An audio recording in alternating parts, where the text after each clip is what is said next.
This video is all about reading workshop ideas. What does it look like for you and your students, and how to make it work to build a community of lifelong readers?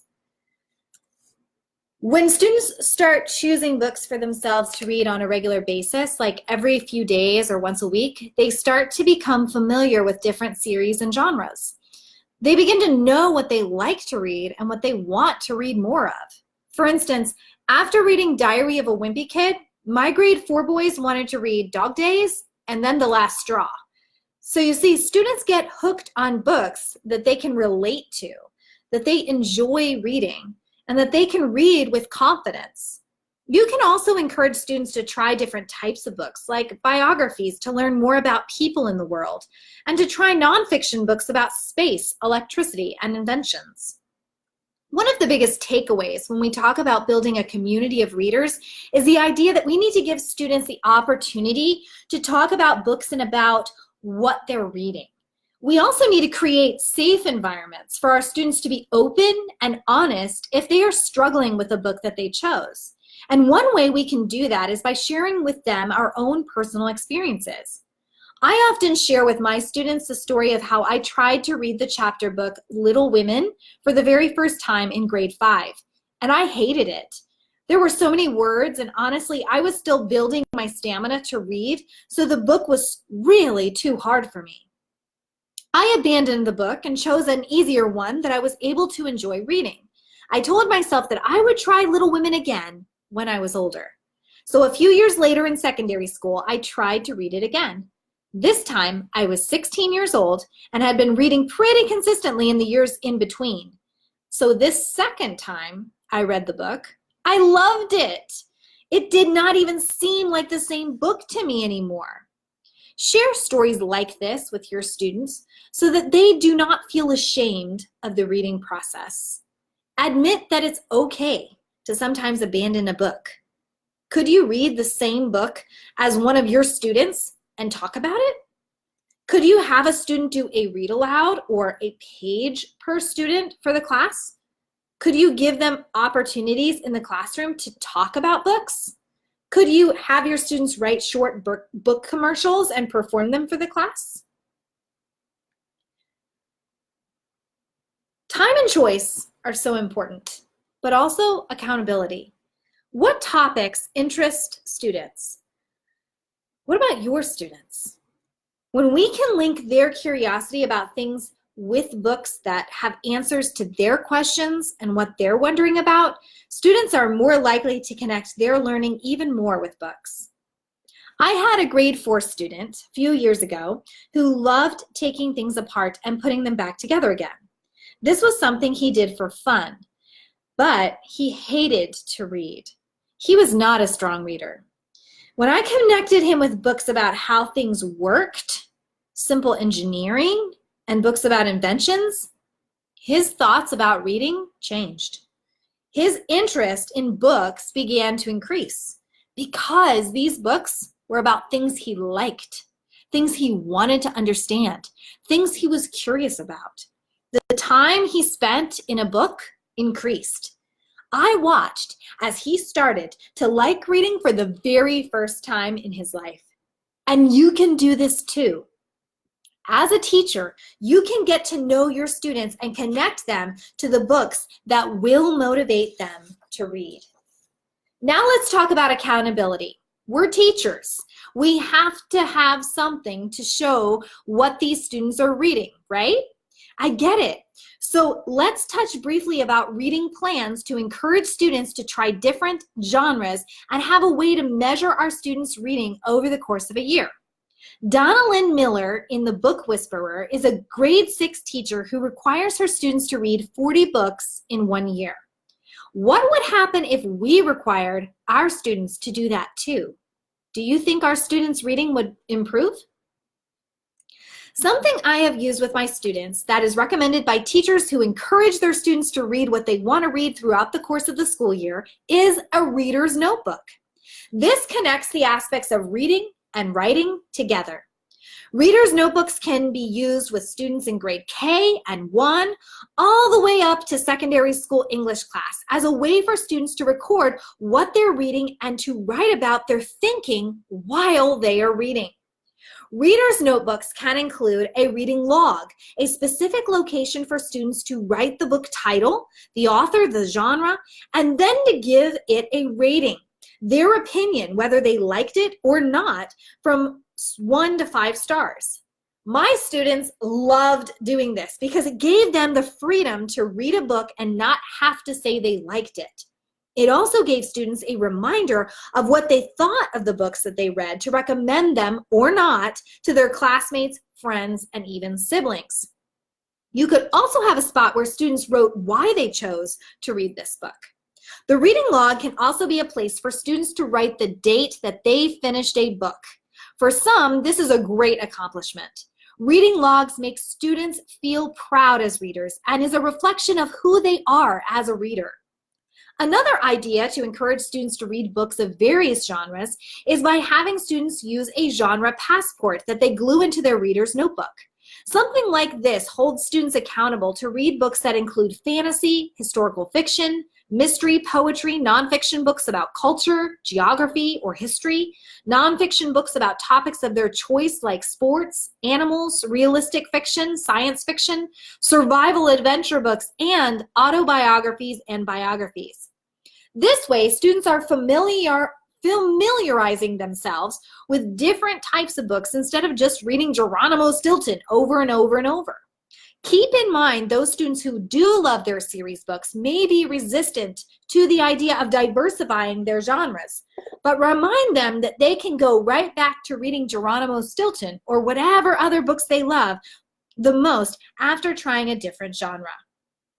Reading responses don't always have to be 3-page book reports. They can also be short journal entries, cartoon drawings with written captions, or they could be book commercials in which students write and perform a 2-minute commercial to advertise the book they just read. This was a big hit with my grade 4 students, and yours will love it too. This gets them writing for a purpose. This gets them caring about what they're writing because it's their responsibility to convince other students in the class to read this book next. So they can't give the whole thing away. Readers' notebooks are also a great place to have lists of books that we want to read. I hear about new books I've never read before all the time. Having one list that I can add book titles to is convenient and helpful. When we train our students to begin keeping these titles and these lists, they will always have a next book to read after finishing the one that they're reading now. What other ways can we use a simple reader's notebook to keep our students accountable for what they're reading? Pause the video, talk in turn with someone sitting next to you, and resume the video as soon as the discussion is over. Having students reading and writing about what they read every day are necessary activities for students to develop the skills that they need to be successful in school. Rather than writing full book reports on the books that they read, students can pick a sentence prompt and write a journal entry to respond to these reflection statements instead. They can pick one sentence prompt a day for whatever chapter or book that they read, and it's a win-win. Teachers can keep their students accountable through this measure, and students are able to think about what they're reading through written sentences in a reader's notebook to reflect upon in the future. Sometimes students have a hard time getting started when they are asked to write, so having these sentence starters ready will enable students to easily get going.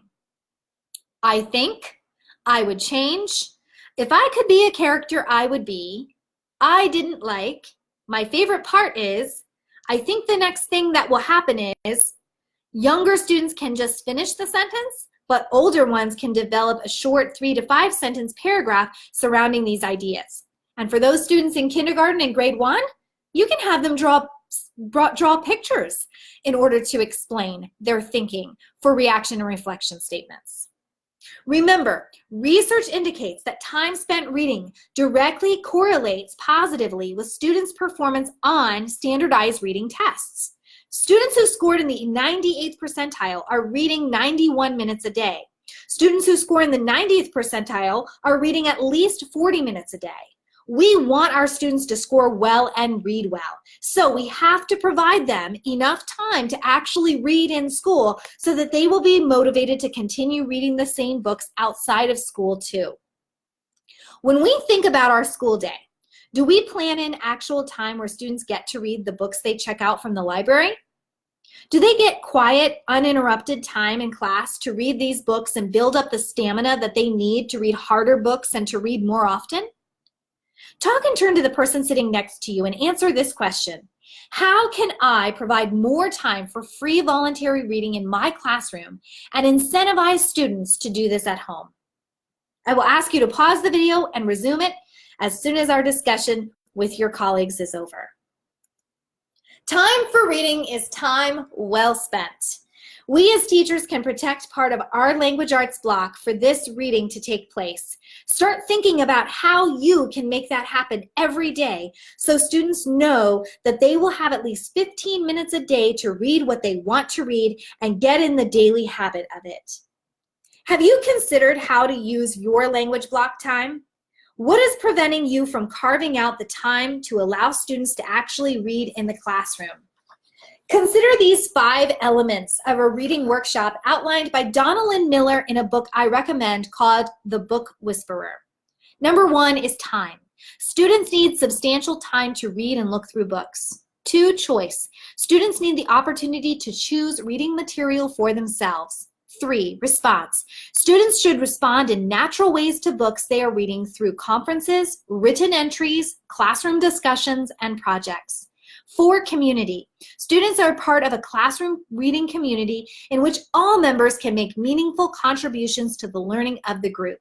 And 5, structure. The workshop rests on a structure or routines and procedures that supports students and teachers.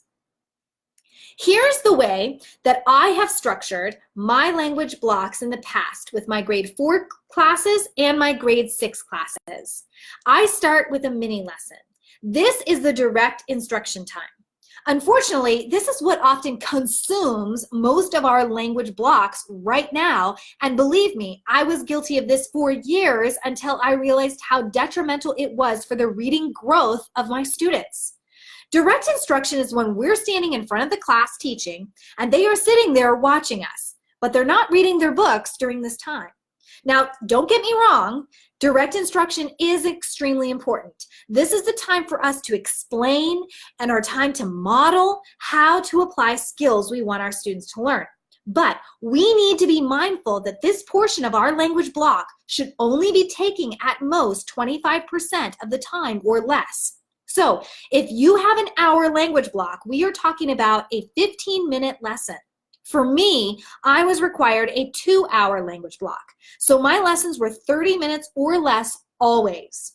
And to keep my students accountable and to help me stay accountable and to help my students know that the lecture time was coming to an end and my students would get to read their books, which was an area that they always loved and were happy about, I would actually set a timer on my phone for myself, and I would place it on a responsible student's desk to help me stay within the time frame that I had set.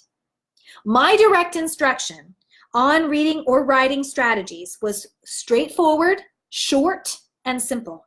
If it needed to be elaborate or lengthy, like how to write an essay, I would chunk the lesson into parts and teach one manageable part a day within that 15 to 30 minutes.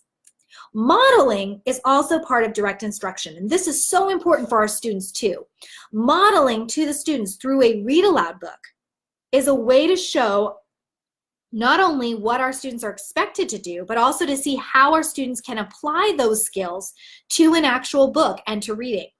And yes, I read aloud books to my grade 6 students even though they're no longer kindergartners. For instance, I could show students how to write an essay about a picture book in order to model the skills I want them to apply to a higher level chapter book. Older students love it when I incorporate a picture book to model something because all students enjoy listening.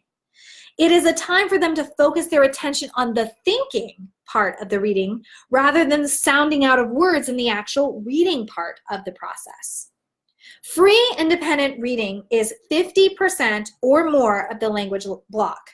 This is when the magic happens. This is when students are reading their choice of book and really getting into it. This is when students are responding to the prompt in their reader's notebook that we talked about.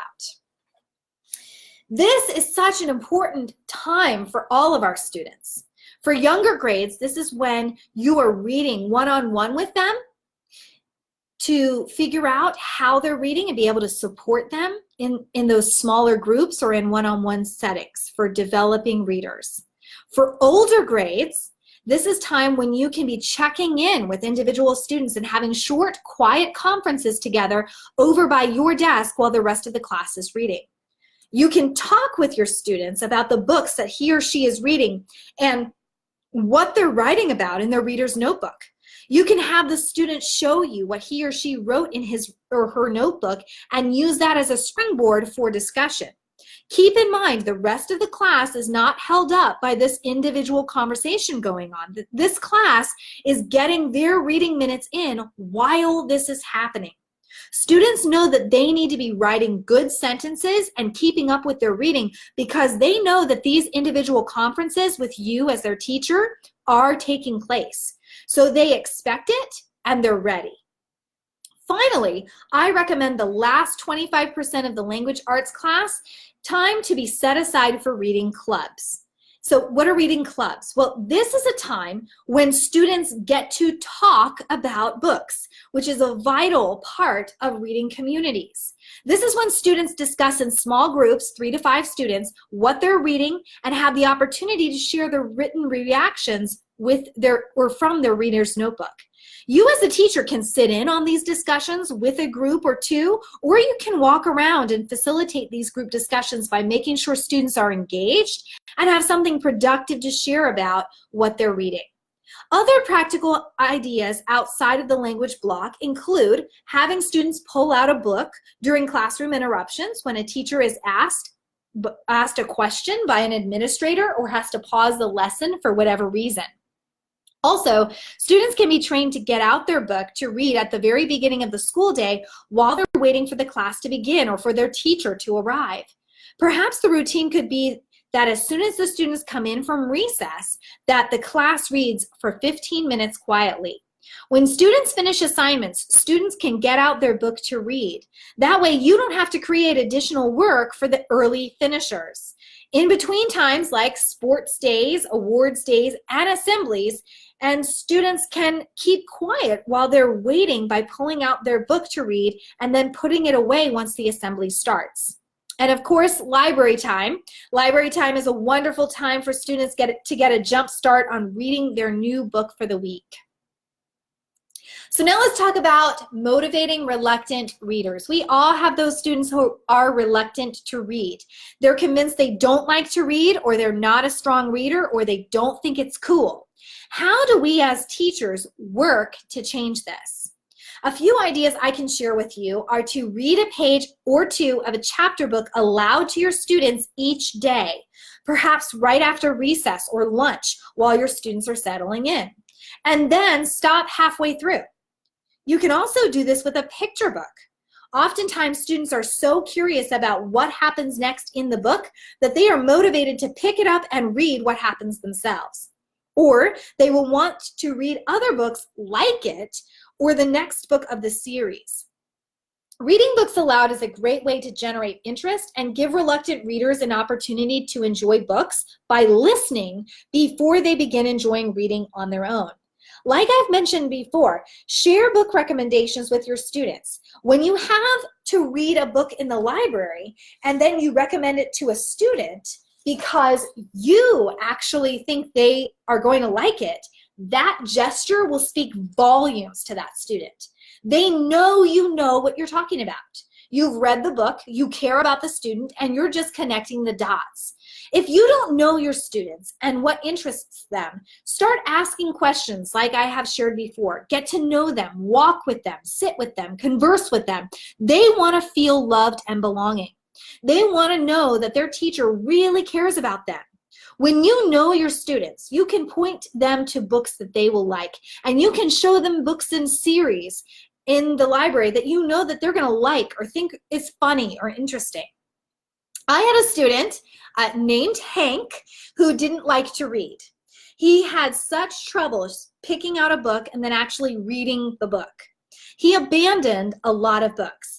It wasn't until I took the time to understand who he was and what he liked and what he wanted to do that I was finally able to show him a book that he wanted to read, that he did not want to put down. He loved humor. He wanted books that were going to make him laugh out loud. And from that picture, you can see why.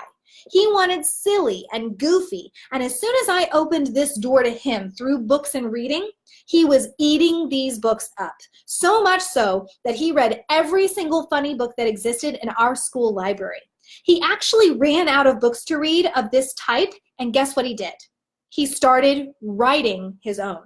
He modeled his own funny books after the books that had made him laugh so hard in the library. As teachers, it is our job to motivate students to read for pleasure, or they won't do it on their own. Few of the homes they live in model reading and encourage reading. It's not because our students' parents are bad. It's because they don't know any better either. They are in many ways first-generation pleasure readers, and it's going to change their lives. Allow students to choose graphic novels and comics. This past year, Hands Across the Sea sent a book called Superman Science, the real-world science behind Superman's powers. Now look, we all know Superman is a made-up character with made-up powers, but this very exciting graphic novel explores how real-life science and engineering relates to the Superman's famous powers and the real-world connections that students who love superheroes will learn through reading this book. Allow students to abandon a book and choose another if it does not appeal to them.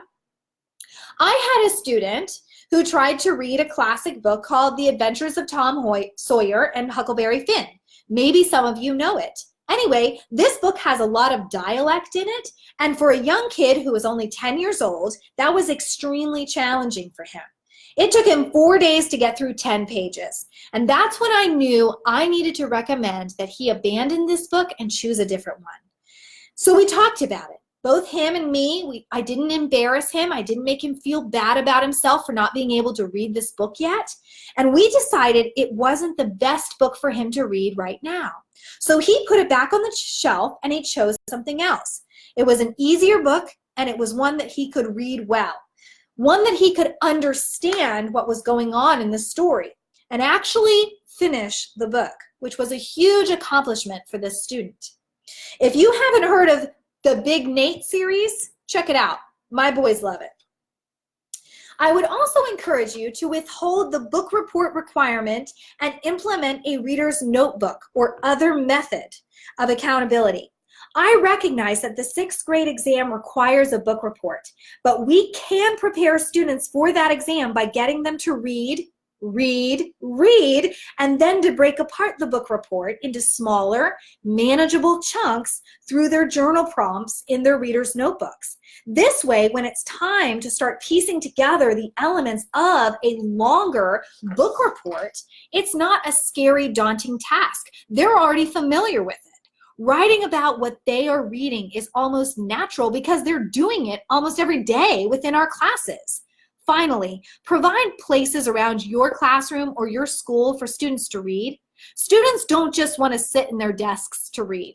So many of our students were so excited about the freedom to sit on the floor or sit under their desk or to sit outside against a wall or at a picnic table to read. This made them excited for reading time because it was something different for them to look forward to. I set the standards high about what I required of my students during reading time. No talking at all, unless to me, reading or writing about the book, and being mindful and respectful of the other students reading in our class too. But I always give them the freedom to read where they want to read because it was a special privilege that got them even more motivated for our daily reading time. I also encourage you to provide opportunities for students to talk about books.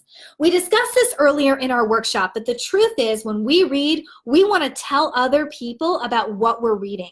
Research shows that when we talk about books and what we just read, we retain it. We remember it for longer. We also use parts of our brain that help us better understand what we read when we talk about it right after. Research also shows that it is important for our students to share about what they're reading with others to solidify themselves as readers. They identify as a reader, some of them for the very first time in their life. When they get to talk about books with others, they are the experts of their book that they're reading. And this gives our students confidence, huge, especially for those reluctant readers. This also helps our students become better writers. What? Yes, I said it. Better writers. When readers realize that they are members of the Literacy Club, a group of people who read and write, they read like writers and absorb the enormous amounts of information and knowledge that writers possess. That's why my student Hank didn't even blink about writing a funny book for himself. It was a no-brainer to him. This kid, who barely read when I met him, had this surge of confidence to write a 15-page book himself after reading 20-some-odd books that had made him laugh. He thought to himself, hey, I want to write a funny book. So I've got this idea and this story in my head, and I'm going to put it into words, and I'm going to write it so that I can make other people laugh too. I come across so many teachers who say to me, I just don't have time in my school day to let my students read the books that they want to read because I have too much curriculum content to cover. Look, I get it. I'm a teacher too. But you want to know something? A lot of that curriculum, especially the language arts curriculum, will be taught, covered, practiced, and mastered because we are giving students the time to read in our classrooms. We want to know what's wrong with our students' reading abilities and their motivation to read and the scores on their reading tests. And yet, we keep giving them worksheets. Worksheet to teach phonics, worksheet to teach punctuation, worksheet to teach inferencing, worksheet to teach prediction, worksheet to teach summarization. You guys, we've got it backwards. We cannot teach these skills in isolation. The only way students will know how to confidently apply these skills is if they are reading a book and applying it to their reading of that book. Students will naturally want to sound out words that they don't know on the page because they want to know what the words say to better understand the story or the comic that they're reading. Students will recognize and be familiar with correct punctuation because they're watching it and reading it and using it as a reader all the time on the pages of the books that they read. Students will naturally infer when authors cleverly drop hints about what is happening in the story without explicitly saying it. Students will naturally predict and want to predict what will happen next or how the story will end because they're into it. Students will want to naturally summarize the story too because they can't wait to tell their friends about the crazy story they just read. Teachers, we need to be assured that creating such an environment will make our jobs easier, not harder, and will give more satisfying results. Pleasure reading is not something extra to add to our school day. It is the foundation of our school day. We can build upon the reading time in our classroom with everything else that we teach. Pleasure reading reinforces the reading strategies and curriculum content that you are already teaching. Reading curriculum K through 6 and English Forms 1 through 5 curriculum is all supported by letting our students read books they want to read. We have confused cause and effect. We have assumed that we first master language skills and then apply these skills to reading and writing. Rather, reading for meaning, reading about things that matter to us, is the cause of literate language development. What that means is these skills with worksheets and copying down sentences from the board, that's not going to help our students master these skills. We have to give our students a reason to learn these skills. Worksheets are not working. They have not worked. The reason is reading. a book, applying the skill to the book will actually get them to love what they're doing. We're talking about reading books that they're thrilled to find in the library, read in our classrooms, and take home at night to read. Principals and education officers watching this, you can support us too. Implement and enforce school-wide DEAR time, or extend it to 30 minutes every day.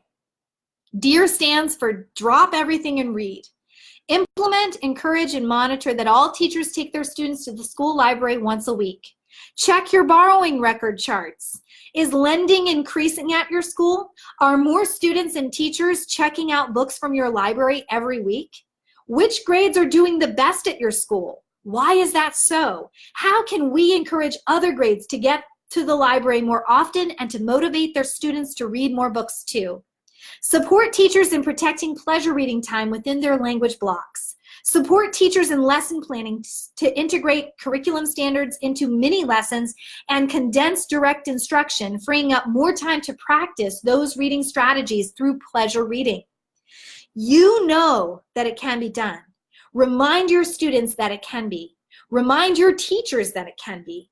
Model it for them, show them, encourage them. Share the library with parents and the community through volunteer opportunities, events, your school's Facebook page, etc. Encourage teachers as readers, book clubs, etc. And join one yourself. We would love to have you part of it. Sit with your teachers once a month during the lunch break to talk about the books that all of you are reading. Share those books. Read them on the bus while you're waiting to get home from school. Read books from your library to your own children at night, and set the reading culture of your school. You are a vital asset to the success of your school's library and your school's overall reading success. Be the change you want to see.